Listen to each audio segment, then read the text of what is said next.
Hey everybody! Today I'll be reviewing the new album by Holka-Rondinelli called The Gathering on Signal Records. Let's get into it.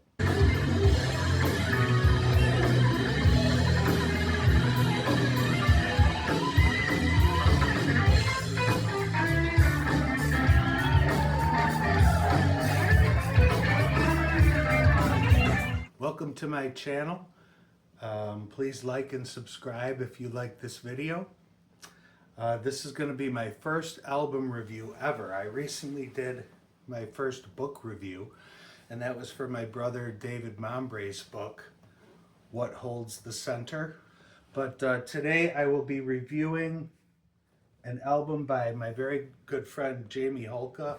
And you can see, I don't know if you can see the whole shirt, but this one's one of a kind. I had this made and I wore it to the album release on June 6th, and it was sensational. This album, Holka-Rondinelli, this is Bobby Rondinelli. He's the drummer who played in Rainbow and Deep Purple, Black Sabbath, Quiet Riot, and Blue Oyster Cult, and lots of other bands. So Jamie apparently got a hold of Bobby through Deep Purple and Rainbow's road manager.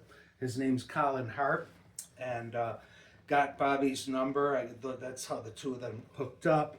And this album boasts some incredible musicians, including the great Billy Sheehan from Buffalo, who played in Tallis and with David Lee Roth and Mr. Big. Kenny Aaronson is another bass player. He played with Bob Dylan, Billy Idol, Billy Squire, Rick Derringer, Joan Jett, Foghat, and Hall & Oates. You know, these are some very heavy hitters. Another bass player on the album is Jimmy Haslett from the Yellow Jackets. The most exciting one for me is Don Airey, the great keyboard player who played in Rainbow, Deep Purple, Judas Priest, Jethro Tull, Whitesnake, Saxon, Wishbone Ash, and he also happens to be the man who played the iconic intro to Mr. Crowley by Ozzy Osbourne on the Blizzard of Oz album.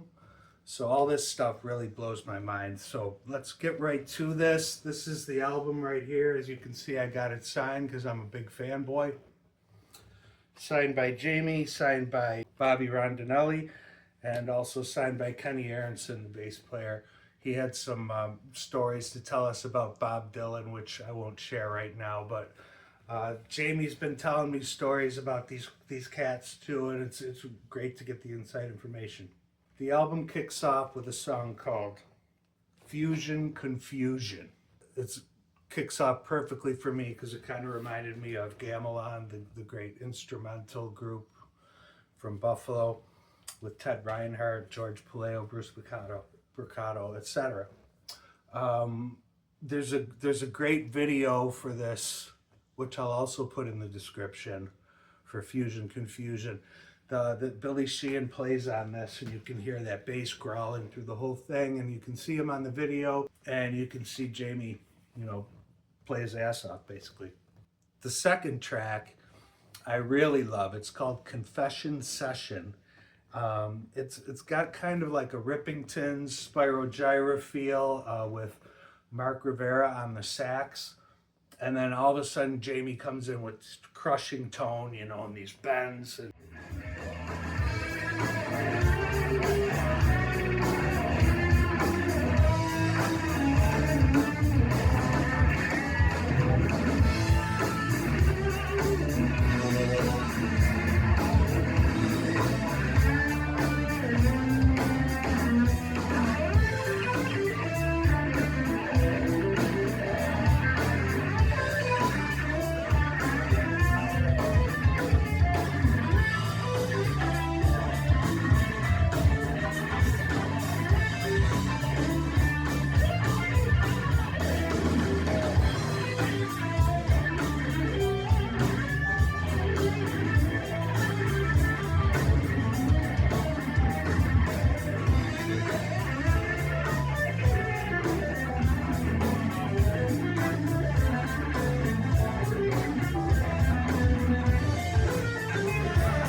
Father Stan Fortuna who is, in addition to a great bass player, he's also a Franciscan monk who apparently like feeds poor people and stuff. That's his real job. So, and he's a monster on the bass. The third track is The Gathering. That's the title track of the album. This kind of reminded me of Jeff Beck. And you'll hear some other influences too. You might hear like sometimes you'll hear some of Robin Trower and Jamie's tone, or even Hendrix and stuff. But he's really got a sound all his own. You know, you can hear the influences, but he's always taking it in his own direction. These great originals that Jamie wrote with Bobby. Bobby Rondinelli also produced the album, and according to Jamie, he was really instrumental in arranging the songs, and also pushed Jamie to play in ways that he otherwise might not have. So that was really interesting to hear. Number 5 is Magnum Opus, and this will slap you right in the head in a really good way.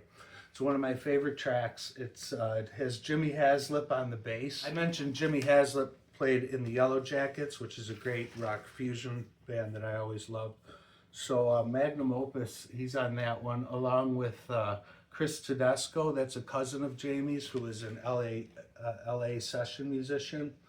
And it also features Stephen Dillon on the keyboards, who we like to call Stork. In addition to playing keyboards on this album, Stork is the main guy who funded the thing. He's pretty much the executive producer, I think, on here. The album's produced by Bobby, but according to Jamie, without Stephen Dillon, this album wouldn't have been made. So, and he sounds great too. Apparently, Jamie made like 30 trips to Long Island or more to go into the recording studio with these guys. And as you know, that's a long drive from Niagara Falls, New York.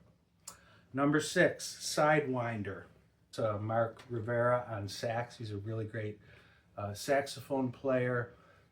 He plays this great sax solo that I have to say I mistook him for another great local guy from around here named Jason Moynihan. I really thought that was him, but I found out it's this guy Mark Rivera.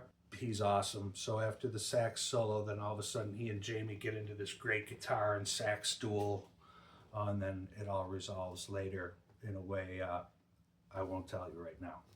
Number 7, Tasty Waves, has Danny Miranda on bass.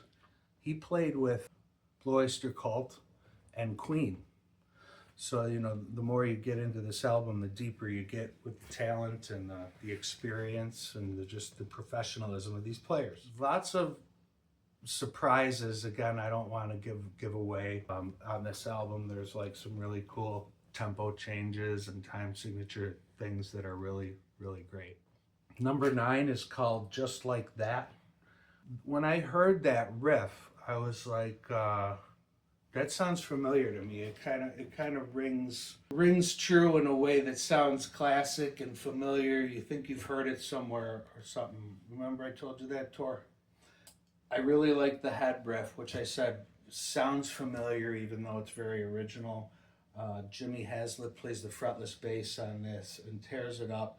There's a really cool, dreamy, kind of trippy little sequence in the middle section of it. And then, like I said, more surprises. I mean, that to me, that's the most important thing is you don't want anything to be too predictable. We're trained, our ears are trained to expect a certain thing, and then Jamie will take you completely somewhere else.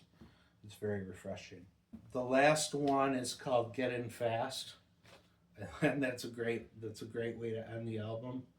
It has Mark Wood on the violin, and he was the original head honcho and string section coordinator for the Trans-Siberian Orchestra. So one of the highlights of the album, I think, is Don Airey's piano solo on this last track. Again, the guy from Mr. Crowley. I mean, pretty amazing. So get your copy. As you can see, I got mine. I believe he said there will be CDs coming out at some point, but I got the vinyl. There's the label. Here's the shirt. Here's the peace sign. Like I said, first album review. I hope you like it. I know you'll like the record. It's available everywhere, so pick one up.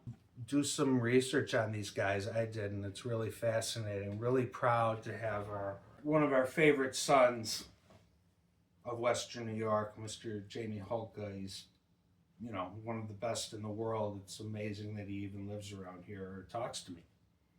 So with that, I'll sign off, and God bless. See you soon.